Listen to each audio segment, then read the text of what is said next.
খোদাই যদি আমার বই বানাইতো হায় হায় তাইলে আমি আর এসএসসি পরীক্ষা ফেল করতাম না। হায় হায় কারণ ওই যে হায় হায় মুখস্থ থাকতো, কথাটা ঠিক না? ঠিক হায় হায় এ বন্ধু ভিডিওটা দেখি, ভিডিওটা করাইছি রে, যেই দেখবো না উই মারবো। ফেসবুকে ছাইরা দিই।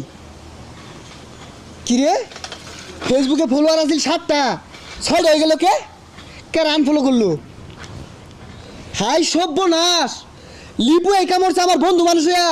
ও চাই না বুঝছাস, আমি কোটি কোটি টাকা ইনকাম করি, এটা আমার বন্ধু বান্ধব চাই না। ওর আজকে পায়ালই কি রে তুই আঙ্গুরে আনফলো করে দিছ, তোর তো সাহস কম না? হারাইলাম রে, একটা বন্ধু হারাইলাম। বন্ধু বন্ধুরে মাইরা আর লাগতেছে, কালকে সকালে নিউজ বাড়িতেছে। কিরে বন্ধু তুই আমার মারবি কে? 7টা ফলো ছিল, একটা আনফলো করলি। বন্ধু আয়া বন্ধুর পিঠে ছুরি মারিলি, এত বড় ক্ষতি আমার কেমনে করলি দুস্তু হে।